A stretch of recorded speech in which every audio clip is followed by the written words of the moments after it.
Assalamualaikum to everyone. This is Sir Abil Ahmed from Abil School of Accountancy. आज की short video में बेटा हम थोड़ी सी F5 के एक क्वेश्चन पे बात करेंगे. बेसिकली OTQ है, एक्टिविटी बेस्ड कॉस्टिंग को लेके. OTQ को भी डिस्कस करते हैं और कुछ इंशाल्लाह ABC के कॉन्सेप्ट्स को भी डिस्कस करेंगे और फिर हम आपको थोड़ा सा अबील स्कूल ऑफ अकाउंटेंसी के बारे में भी इंशाल्लाह बताएंगे. तो क्वेश्चन है जी, डफ को के नाम से क्वेश्चन है हमारे पास जो कि एक OTQ है. इसकी रिक्वायरमेंट 1 देखते हैं सबसे पहले. व्हाट इट सेज, वो कह रहा है calculate the budgeted full production cost per unit of product X using Duff company's current method of absorption costing to the nearest $0.01. यानी कि आपने डेसिमल के बाद 2 डिजिट तक जाना है. That's it. अच्छा, सवाल में कह रहे हैं बेटा calculate the budgeted full production cost per unit of product X using Duff company's current method of absorption costing. अब अगर मैं एब्जॉर्प्शन कॉस्टिंग की बात करूं तो ट्रेडिशनली हमारे पास जो एफओएच रेट कैलकुलेट करने का तरीका है एब्जॉर्प्शन कॉस्टिंग में, आइदर हम बेसिकली लेबर आवर्स की बेसिस पे एफओएच का रेट निकालते हैं या फिर हम मशीन आवर्स की बेसिस पे एफओएच का रेट कैलकुलेट करते हैं. एग्जामिनर आपको खुद बता देगा, but you should be mentally prepared कि जब एब्जॉर्प्शन कॉस्टिंग की बात करता है तो 2 में से नॉर्मली किसी एक की बात करेगा. Either your examiner is going towards absorption costing में लेबर आवर्स की बेसिस पे हम एफएच का रेट निकाल रहे होंगे या फिर मशीन आवर्स. एग्जामिनर हमें ये चीज खुद बताएगा. तो मुझे सिर्फ करना क्या है जी, कॉस्ट पर यूनिट बतानी है प्रोडक्ट एक्स की. कॉस्ट पर यूनिट मुझे पता होना चाहिए मटीरियल एक यूनिट में कितना लगता है, लेबर एक यूनिट में कितना लगता है और एफओएच का rate by using absorption costing में निकाल लूंगा. तीनों को ऐड करेंगे इंशाल्लाह बड़े आराम से आंसर आ जाएगा. Let us see the question now. So following question relates to question 9 to 13. Each of the question is worth 2 marks. Duff Company manufactures 3 products X, Y, Z. Each product uses 3 same materials and same type of direct labor, but in different quantities. For many years, Duff Company has been using full absorption costing and absorbing overheads on the basis of direct labor hours. So बड़ा clearly examiner ने खुद बता दिया है, examiner ने खुद कह देता है कि जी एब्जॉर्प्शन कॉस्टिंग को यूज कर रहे हैं और एफओएच का रेट किसकी बेसिस पे निकलेगा, लेबर आवर्स की बेसिस पे. इसका मतलब ये हुआ मुझे सवाल अब इस तरह से पढ़ना है कि किसी तरह से मेरे पास क्या आ जाए, टोटल लेबर आवर्स आ जाए. अगर मेरे पास एक दफा बजटेड लेबर आवर्स आ जाते हैं तो मैं बड़े आराम से एफओएच का रेट निकाल सकता हूं. मैं बस बजटेड एफओएच होना चाहिए, मैं बस बजटेड लेबर आवर्स होने चाहिए and the job is done. But is considering switching to, अब वो कंसीडर कर रहे हैं कि वो एबीसी पे स्विच कर जाए. लेकिन जो हमारी पहली रिक्वायरमेंट है उसमें तो ऑफ कोर्स हम किस पे रहेंगे, एब्जॉर्प्शन कॉस्टिंग पे रहेंगे. The following data relates to 3 products. जब प्रोडक्ट एक्स के यूनिट्स बता रहा है 20,000, सब वाई के बता रहा है 16, जी के बता रहा है 22. Direct labour hours per unit, बेटा direct labour hours per unit अगर आप देखें तो यहाँ पे एक्स में 2.5 आवर्स लग रहे हैं जी, वाई में 3 आवर्स लग रहे हैं और जी में 2 आवर्स लग रहे हैं. अब सुनिएगा, अगर मुझे बजटेड प्रोडक्शन पता है और मुझे एक यूनिट में डायरेक्ट लेबर का लगने वाला टाइम पता है, मैं बजटेड प्रोडक्शन को एक यूनिट में डायरेक्ट लेबर का लगने वाले टाइम से मल्टीप्लाई करूंगा तो मेरे पास प्रोडक्ट एक्स में कितने बजटेड आवर्स लगेंगे वो आ जाएंगे. Same go applies on Y and same applies on G as well. तो ऑल वी नीड इज, अगर हम 20,000 को 2.5 से मल्टीप्लाई करें तो हमारे पास x में कितने बजटेड आवर्स लगेंगे वो आ जाएंगे. 16,000 को 3 से मल्टीप्लाई करें या 3 को 16 से सेम थिंग. 2 को 22,000 से मल्टीप्लाई करें तो let me first calculate the total hours. तो हम बजटेड आवर्स अगर कैलकुलेट कर लें, budgeted labour hours, budgeted labour hours कैसे आएंगे जी, 20,000 को मैंने मल्टीप्लाई कर दिया 2.5 से, प्लस 16,000 को मैंने मल्टीप्लाई कर दिया 3 से और 22,000 को मल्टीप्लाई कर दिया मैंने 2 से. Now let me use a calculator. 20,000 into 2.5 plus 16,000 into 3 plus 22,000 into 2 से आते हैं 1,42,000. आपके बजटेड आवर्स आ रहे हैं 1,42,000. अब मुझे सिर्फ और सिर्फ टोटल बजटेड ओवरहेड्स अगर पता हो तो all I need is total budgeted overheads को बेसिकली मैं टोटल बजटेड लेबर आवर्स से डिवाइड करूंगा तो मेरे पास एफओएच का रेट पर लेबर आवर आ जाए। इसके लिए अगर आप प्लीज देखें कॉस्ट पूल को, अगर आप देखें इस पे भी आते हैं what is actually cost pool in ABC. Wait for that. हम अब मशीन सेटअप की जो बेसिकली यहाँ पे वो कह रहे हैं डफ कंपनी आल्सो एक्सपेक्ट्स इनकर the following indirect cost. Sir अगर मैं machine setup, material ordering, machine running cost, general facility cost का टोटल ले लूँ तो ये मेरे पास टोटल बजटेड ओवरहेड्स है जो कि 1.3774 मिलियन है। तो ये लें जी एफओएच का रेट पर लेबर आवर आ जाएगा। FOH rate per labour hour so 1.3774 million. Okay जी, यानी कि 1,03,77,400। वाओ। सर लॉजिकली मैं बजटेड ओवरहेड्स को बजटेड एक्टिविटी लेवल से डिवाइड कर रहा हूँ और एब्जॉर्प्शन कॉस्टिंग में ट्रेडिशनली हमारे पास जो बजटेड एक्टिविटी लेवल है वो सिर्फ दो ही थे, one is labour hours, another is machine hours. तो let me calculate the rate. देखते हैं क्या आता है रेट जी। बेटा हमारे पास रेट आ रहा है 9.7 per labour our. The rate is 9.7 पर direct labour our. The rate is 9.7 per labour our. अब प्लीज देखिएगा, प्रोडक्ट एक्स की मुझे पर यूनिट कॉस्ट चाहिए, मुझे प्रोडक्ट एक्स की पर यूनिट कॉस्ट चाहिए। सर मुझे ये पता होना चाहिए एक यूनिट में डायरेक्ट मटेरियल कितने का लगता है, एक यूनिट में डायरेक्ट लेबर की क्या कॉस्ट आती है और एक यूनिट में एफओएच कितना होगा। तीनों को ऐड कर दें, you will get your answer. Product x में अगर आप देखें बेटा डायरेक्ट मटेरियल 25 का लग रहा है, डायरेक्ट लेबर हमारे पास 30 का है और हमारे पास जो लेबर आवर्स है वो 2.5 है। अब सुनिएगा, एक यूनिट में जो लेबर है उसकी कॉस्ट 30 है, एक यूनिट में जो डायरेक्ट मटेरियल है उसकी कॉस्ट 25 है और एक यूनिट में जो डायरेक्ट लेबर के आवर्स है 2.5 है। एक यूनिट में 2.5 आवर्स लगते हैं और एक यूनिट का एफओएच का, एक लेबर आवर का जो रेट है एफओएच को लेके, एफओएच पर लेबर आवर जो हमारे पास आया वो बेसिकली 9.7 आया।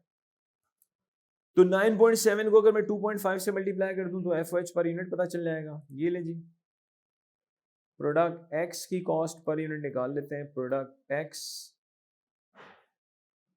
Cost per unit, product x cost per unit.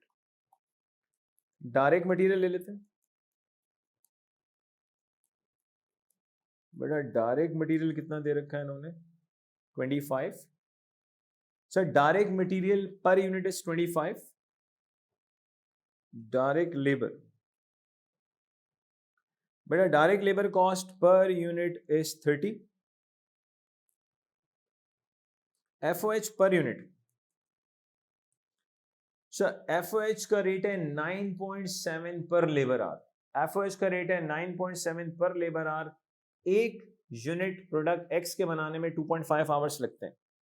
तो अगर हम 9.7 को 2.5 से मल्टीप्लाई कर दें तो हमें पता चल जाएगा कि यार पर यूनिट क्या कॉस्ट है। सर पर यूनिट आ रहा है 24.25। सबको ऐड कर दें सर। सर 79.25 लें, लो दसो।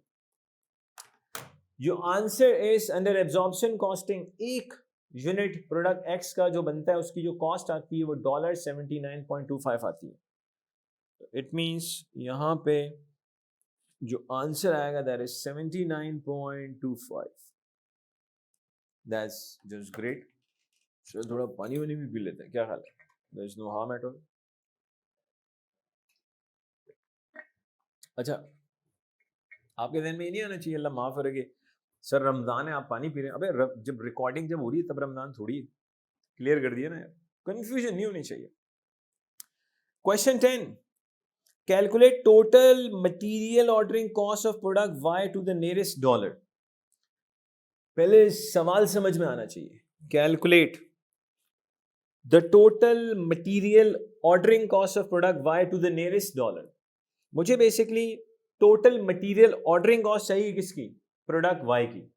तो चेक करते हैं कि प्रोडक्ट वाई में टोटल मटेरियल ऑर्डरिंग कॉस्ट कितनी लगेगी। एक्सट्रीमली इंपॉर्टेंट क्वेश्चन है मेरे लास्ट से। तो लेट्स सी, पहले इसको थोड़ा साफ ऑफ कर देते हैं, ये तो बहुत वो है, कोई बात नहीं, अब देख लेते हैं। What we need to calculate sir, product Y के लिए मुझे टोटल मटेरियल ऑर्डरिंग कॉस्ट चाहिए, material ordering cost. Sir direct material है, डायरेक्ट लेबर कॉस्ट है, मशीन आवर्स पर यूनिट है, बैच साइज है, number of purchase order per batch. Sir ये पहला पॉइंट जो मेरे काम का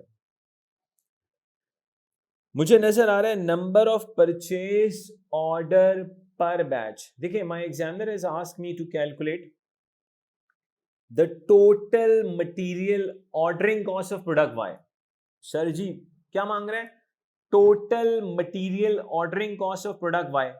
जब तक मुझे ये नहीं पता चलेगा कि टोटल नंबर ऑफ ऑर्डर्स कितने हैं मटेरियल के, ऑफ कोर्स, और सेकंड उन टोटल नंबर ऑफ ऑर्डर्स में वाई के ऑर्डर्स कितने हैं, सर मैं तो ये कैलकुलेट ही नहीं कर सकता।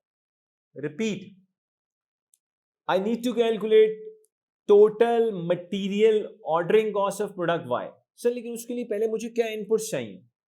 सबसे पहले मुझे ये पता होना चाहिए टोटल नंबर ऑफ ऑर्डर्स कितने प्रोडक्ट एक्स वाई और जी को मिला के।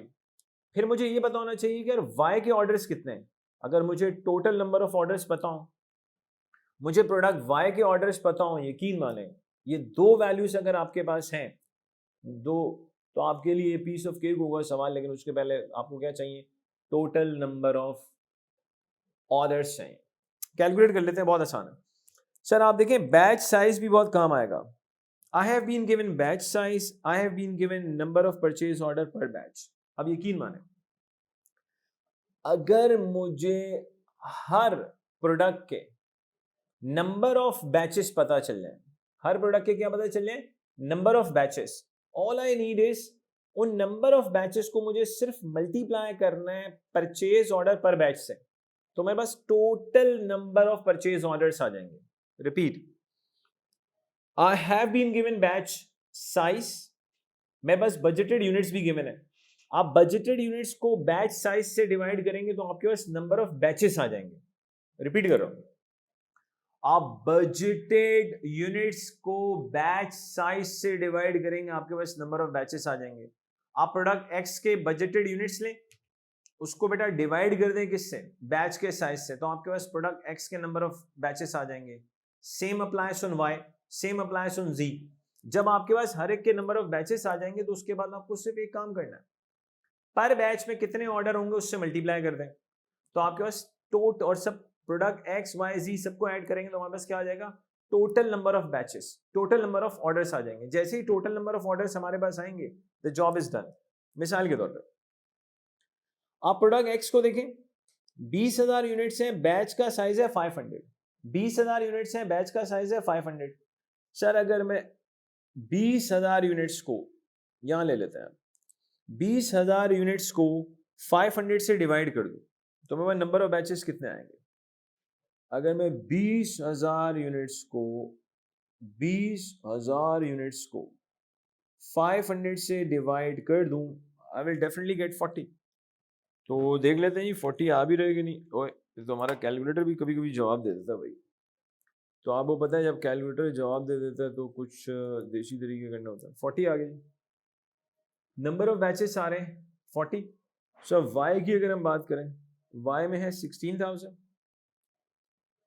सर ये 40 गया, these are number of batches, number of batches. Okay sir मैं टोटल यूनिट्स को बेसिकली बैच के साइज से डिवाइड कर रहा हूं तो I am getting number of batches. So Y में चेक करें, 16,000 यूनिट्स हैं, बैच का साइज है 800। अगर हम 16,000 को 800 से डिवाइड कर दें कितना? 20 आ रहा है। मैं देख लेता हूँ 20 नंबर ऑफ बैचेस।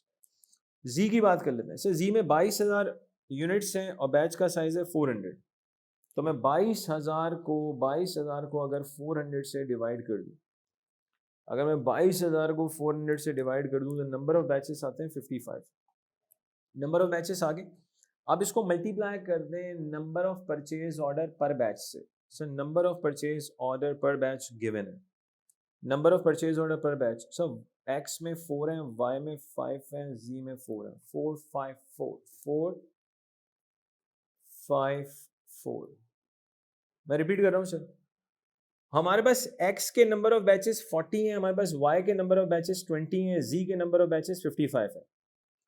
एक्स के एक बैच में जो नंबर ऑफ परचेज ऑर्डर है 4 है, तो अगर इसको मल्टीप्लाई करूंगा तो एक्स के total batches, total number of purchase orders आ जाएंगे 160।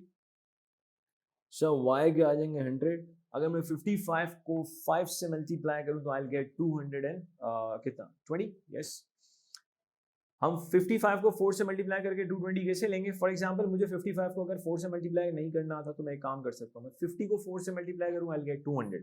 फिर मैं 5 को 4 से मल्टीप्लाई करूँ, आई विल गेट 20, और 200 और 20 को ऐड करूँ तो 220। That's great sir, we love maths.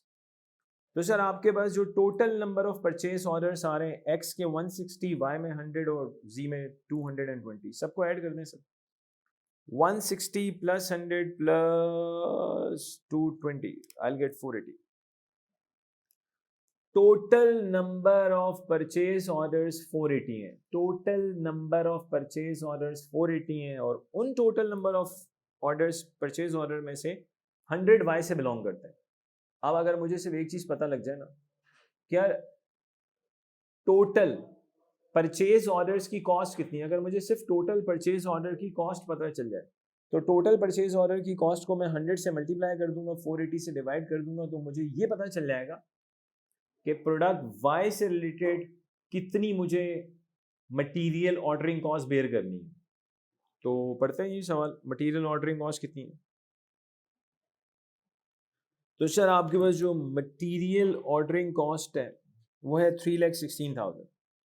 आपके पास मटेरियल ऑर्डरिंग कॉस्ट है 3,16,000। Total number of purchase orders हैं 480, जिसमें से 100 बिलोंग करते हैं किससे? वाई से। तो ये लीजिए 3,16,000 लें आप। अगर मैं 3,16,000 को 480 से डिवाइड कर दूं तो लॉजिकली मेरे पास मटेरियल कॉस्ट आ जाएगी पर ऑर्डर। रिपीट, अगर मैं 3,16,000 को 480 से डिवाइड कर दूं तो मेरे पास मटेरियल कॉस्ट आ जाएगी पर परचेज ऑर्डर। वाई के अंदर टोटल परचेज ऑर्डर्स हैं 100, तो let's see what is the answer. 3,16,000 को अगर मैं 480 से डिवाइड करता हूं और 100 से मल्टीप्लाई करता हूं तो सर आंसर आ रहा है मेरे पास 65,833। उसने नियरेस्ट डॉलर पे गया तो यही नियरेस्ट डॉलर बनता है 65,833। सर 3,16,000 को मैंने 480 से डिवाइड किया तो बेसिकली मेरे पास कॉस्ट आ जाएगी पर परचेज ऑर्डर, और वाई के अंदर टोटल जो मटेरियल के परचेज ऑर्डर्स हैं वो 100 है, और this gives us the total material ordering cost of product Y 65,833। तो सर हमने कोई बहुत बड़ा काम नहीं किया, हमने किसी तरह से पहले टोटल नंबर ऑफ ऑर्डर्स निकाल लिए और फिर हमने टोटल नंबर ऑफ ऑर्डर से 3,16,000 को डिवाइड किया, उसको 100 से मल्टीप्लाई कर दिया, क्योंकि प्रोडक्ट वाई के अंदर जो टोटल नंबर ऑफ ऑर्डर्स है मटेरियल के वो 100 है। क्वेश्चन 11 पे चलते हैं, ये लगा नाम लेके। कैलकुलेट कह रहा है machine running and general facility cost per unit for product G to the nearest $0.01, it means decimal के बाद दो डिजिट्स तक आप जाएंगे। Calculate machine running and general facility cost per unit of product G to the nearest 0.01। लेकिन machine running and general facility cost देखते हैं। ये रहा बेटा कॉस्ट पूल। कॉस्ट पूल, अब सुनिएगा सर, एबीसी कॉस्टिंग की अगर हम बात करते हैं तो एबीसी कॉस्टिंग में होता बेसिकली ये, एक ही एक्टिविटी जब बार बार लग रही होती है, एक ही एक्टिविटी की जो एग्रीगेटेड कॉस्ट होती है उसको हम कहाँ लिखते हैं? कॉस्ट पूल में लिखते हैं। एक ही एक्टिविटी जब बार बार हो रही होती है उसकी जो टोटल कॉस्ट आ रही होती है किसमें आ रही होती है? कॉस्ट पूल में।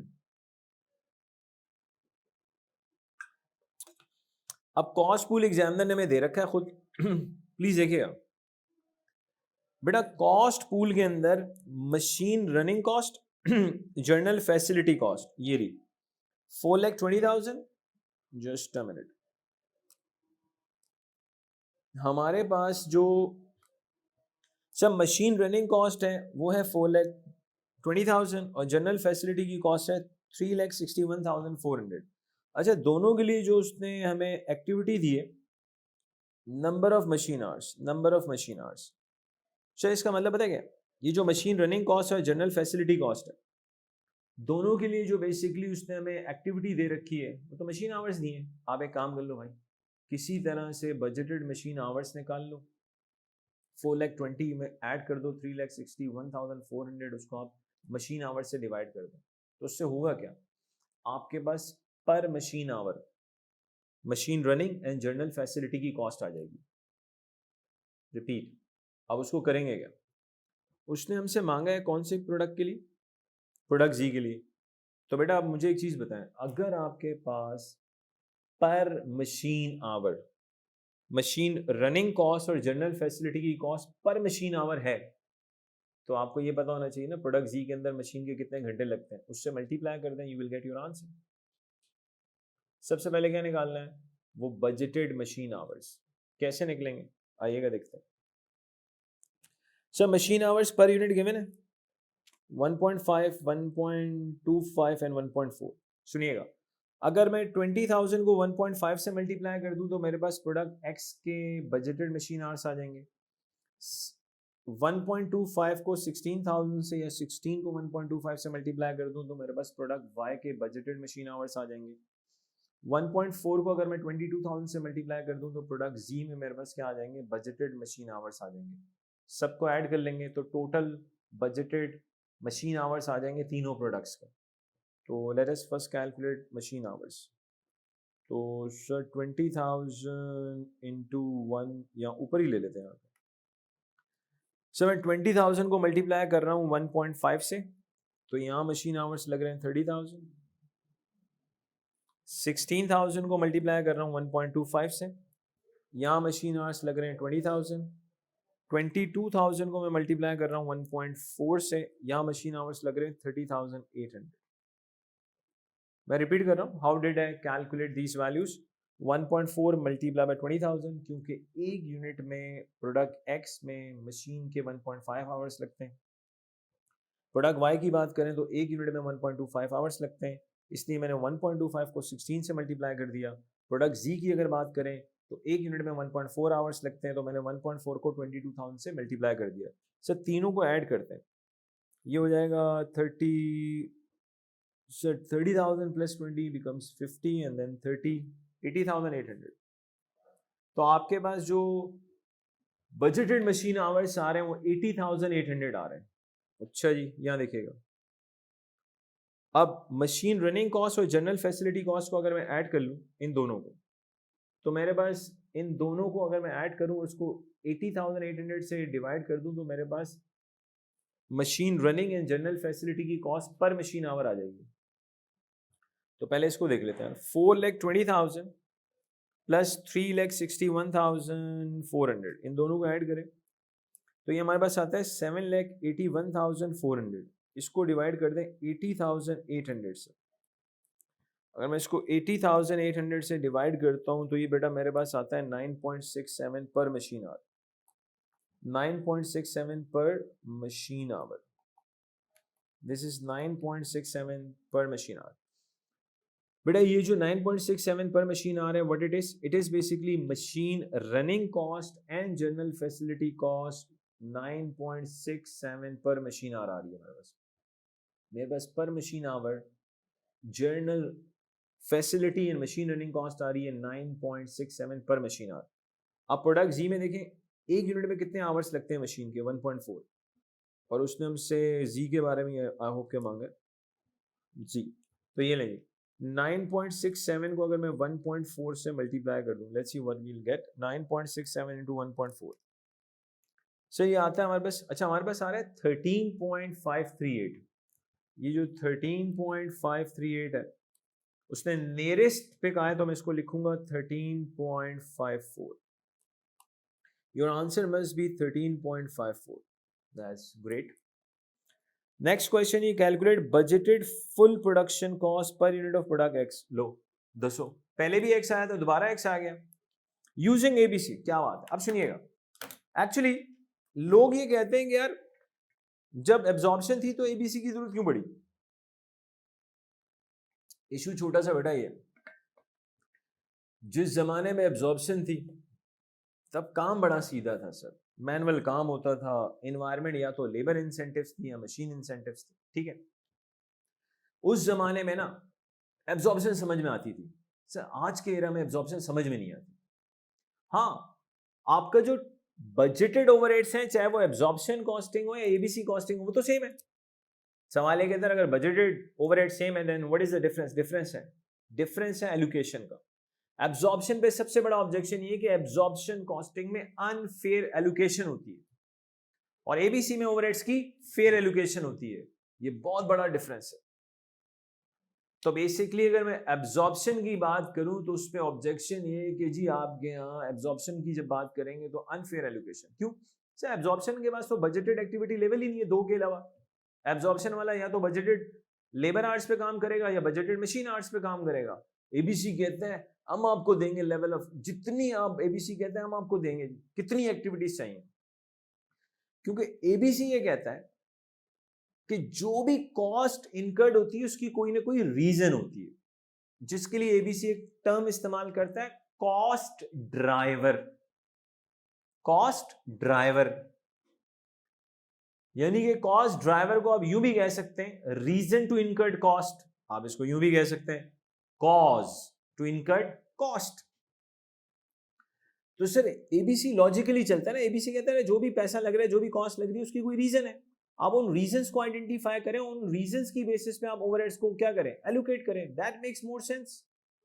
एब्जॉर्प्शन वाले अपने लगे पड़े हैं, बोले नहीं यार या तो लेबर आवर्स लेंगे या मशीन आवर्स लेंगे। इसी वजह से आज के एरा में एब्जॉर्प्शन कॉस्टिंग कहीं भी फिट नहीं बैठता अनटिल अनलेस क्या उस ऑर्गेनाइजेशन में आज भी क्या होता हो, सारे मैनुअल काम ही हो रहे हो, फिर तो इस्तेमाल कर लें एब्जॉर्प्शन। अदरवाइज सर जमाना बदल गया। अब लोग एब्जॉर्प्शन की नहीं एबीसी की बात करते हैं। अब लोग अनफेयर एलोकेशन से जान छुड़ाना चाहते हैं। लोग कहते हैं फेयर एलोकेशन होनी चाहिए ताकि हमें पता चले एक्चुअली हमारी कौन सी प्रोडक्ट कितनी प्रॉफिटेबल है, हमारे लिए पता तो चले कौन कितने ओवरहेड्स एब्जॉर्ब करता है, ताकि सही पता चल सके हमारी प्रोडक्ट्स की, ताकि हम सही सेलिंग प्राइस डिसाइड कर सकें हमारी प्रोडक्ट्स की, ताकि हम सही डिसीजन ले सकें किसी प्रोडक्ट को क्लोज करना है या कंटिन्यू करना है। ये सब के लिए फिर आप एबीसी को फॉलो करें तो फायदा होगा आपको। खैर वापस आते हैं। तो जी मुझे फुल प्रोडक्शन कॉस्ट चाहिए अंडर एबीसी। तो sir direct material per unit same रहेगा, direct labour per unit same रहेगा, सारा गेम एक ही चीज का चेंज होगा, ओवरहेड। अब जो ओवरहेड आएगा वो अंडर एबीसी आएगा। देखते हैं जी। To the nearest $0.01 on the basis of total overheads allocated to the product X under ABC. Yeah, I don't like this. I don't like this. Product X को under ABC total कितने overheads allocate करेंगे वो काम examiner ने खुद कर दिया है। Not fair. मजा तब आता कि एग्जामिनर कहता भाई ये आप बच्चा खुद करे, क्योंकि सर हमारा बच्चा भी कुछ चैलेंजिंग चीजों को पसंद करता है, क्योंकि मैं आपको जानता हूं सीधी सीधी चीजें तो आपको भी अच्छी नहीं लगती। बच्चा कहता है सर क्वेश्चन थोड़ा तगड़ा हो तो मजा आता है। खैर यहाँ पे बेटा एग्जामिनर ने काम बड़ा आसान कर दिया है। ओवरहेड उसने खुद अंडर एबीसी आपको टोटल बता दिए हैं कितने। तो सर प्रोडक्ट एक्स के अंदर अंडर एबीसी टोटल जो ओवरहेड्स लगता है वो 4,92,824 लगता है। तो ये ले जी अंडर एबीसी अगर मैं एफएच की रेट की बात करूं तो ये जी एबीसी रेट पर यूनिट, तो काम आसान हो गया सर। 4,92,824 को आप डिवाइड कर दो एक्स के टोटल यूनिट से, तो आपको पता चल जाएगा activity based costing rate per unit कितना आता है प्रोडक्ट एक्स में। सर एक्स के यूनिट से मेरे ख्याल से 20,000। जी ऐसा ही है। ओए किधर चला गया भाई तू? 20,000 ये रहा।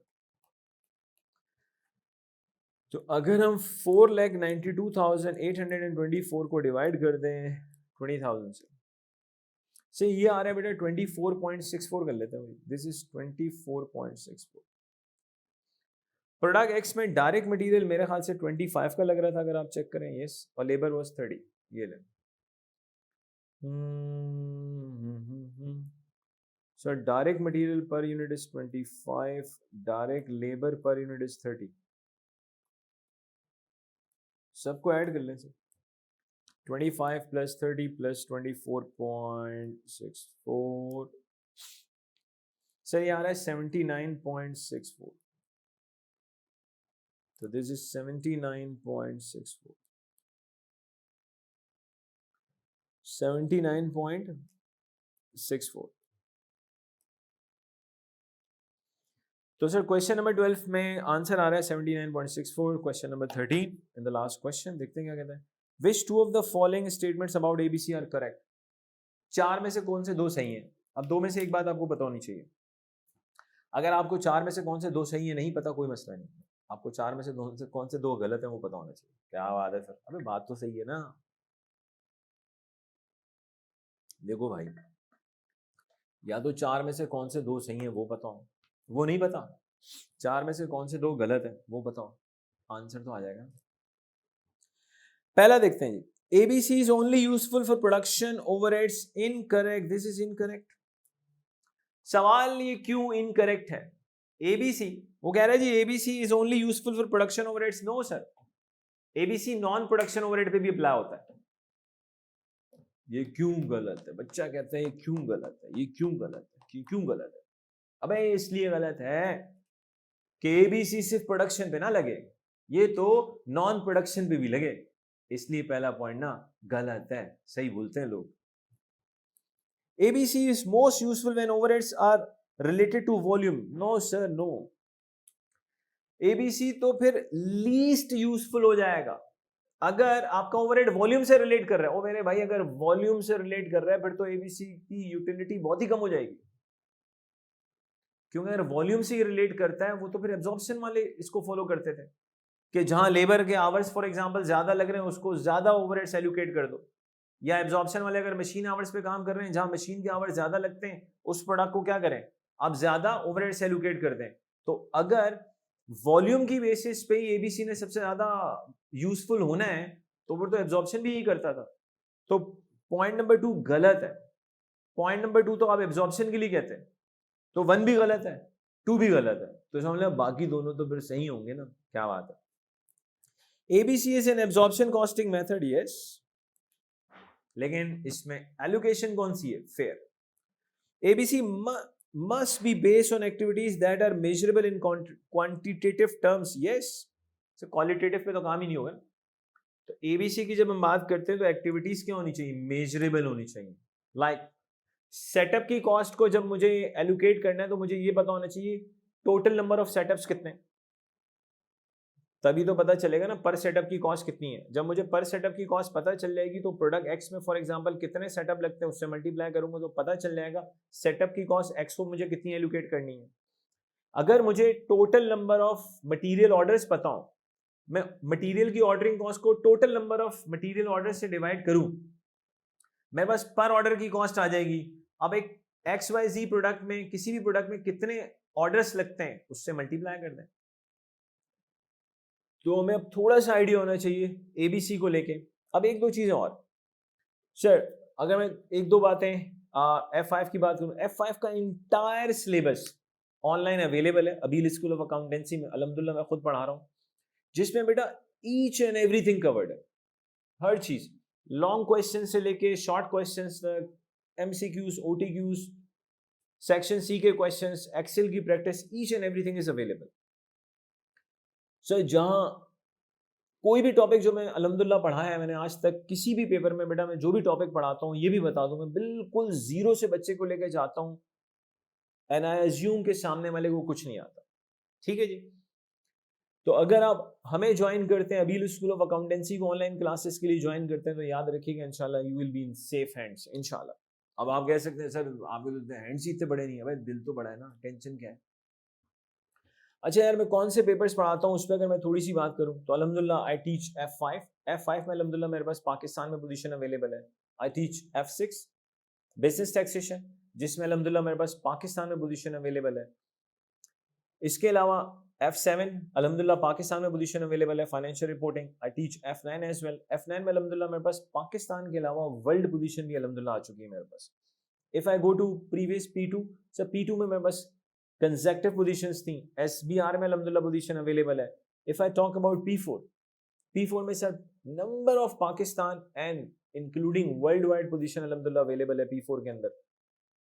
If I talk about P6 which I teach also, so P6 में मेरे पास अल्हम्दुलिल्लाह पाकिस्तान के अलावा बेसिकली मिडिल ईस्ट के अंदर 2 पोजीशंस अवेलेबल हैं, P6 में I have all together 3 positions अल्हम्दुलिल्लाह, और रिसेंटली P6 के अंदर पूरे मिडिल ईस्ट के अंदर मेरी स्टूडेंट ने माशाल्लाह टॉप किया है। तो आप अगर हमें ऑनलाइन ज्वाइन करते हैं तो believe me you will be in safe hands, आपने टेंशन नहीं लेनी। जैसे एक बच्चे को उंगली पकड़ के चलाते हैं उस तरह से लेके चलते हैं। और सर मोस्ट इंपॉर्टेंटली आप जब ऑनलाइन हमसे पढ़ते हैं, आप कोई सवाल पूछेंगे तो भाई आपको इंटरटेन किया जाएगा, आपके सवालों के प्रॉपर हम जवाब देंगे इंशाल्लाह। फिर इस तरह से हम आपको लेके चलेंगे कि इंशाल्लाह आपको लगेगा कि यार each and everything will be covered. It will be numerically, you will be numerically very strong, you will be theoretically very strong, and most importantly you will be conceptually very strong. तो आप जब इंशाल्लाह हमें join करते हैं तो आपको बहुत मज़ा आएगा। बाकी सब मेरी और भी बहुत सी वीडियोस हैं यूट्यूब पे, आप देख सकते हैं डिफरेंट पेपर्स की। So thank you very much for watching this video. अस्सलाम वालेकुम from Abeel Ahmed and from Abeel school of accountancy. Thanks a lot.